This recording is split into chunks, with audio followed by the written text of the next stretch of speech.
Good afternoon, and thank you for joining me. My name is Anuj, and I serve as a board member and chair of the Governance and Risk Committee. I'm speaking to you today about the governance crisis at Boeing, a case that goes to the heart of what boards exist to do. So, in January 2024, a door plug detached from Boeing 737 MAX 9 shortly after takeoff from Portland. 171 passengers and 6 crew were on board. By chance, no one was killed, but the investigation made clear this was no accident of fate. It was the predictable result of safety culture that had been quietly eroded by commercial pressure. This mattered because the people most exposed were the ones with the least power to protect themselves, passengers who simply trusted that the aircraft was safe. Let me be direct. What went wrong? Because accountability begins with honesty. So, first, the governance failure. The warning signs were not hidden. Engineers, internal audits, and whistleblowers had flagged production and quality problems for years. Yet, these concerns rarely reached the board with the urgency they deserved. Management framed them as routine operational matters, and the board accepted that framing without demanding independent verification. This is the core failure oversight that trusted reassurance instead of seeking evidence. So, what the second thing?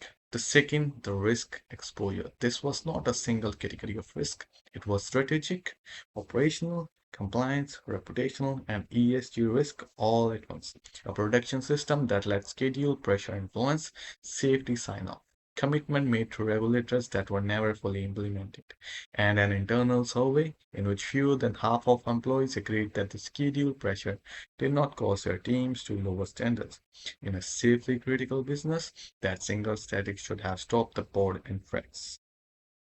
Thus, the board's crisis response to its credit.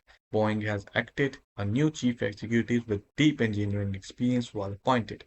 The board has been strengthened with genuine aerospace expertise. A safety and quality plan was submitted to the regulator, introducing measurable indicators of production health.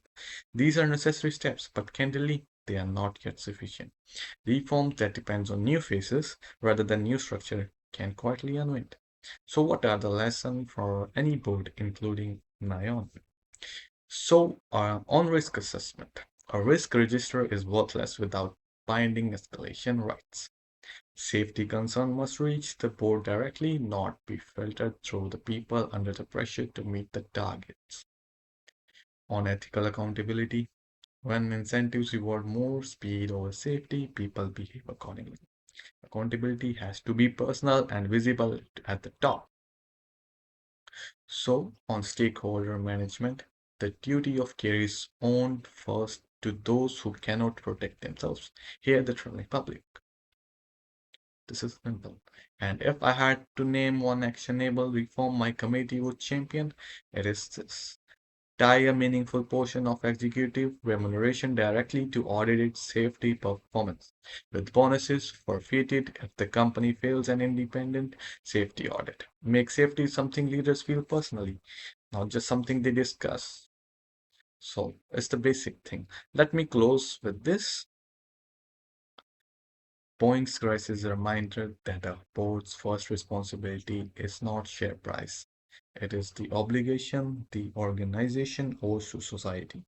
For an aircraft manufacturer, that obligation is human safety, and it can never be traded away for schedule or any kind of cost.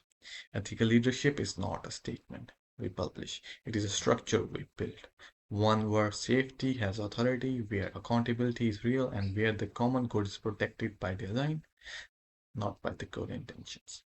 Looking forward, resilience board stewardship means staying uncomfortable, asking the hard question before the incident, not after it, because the measure of good governance is not how well we respond to a crisis. It is whether we had the courage to prevent it.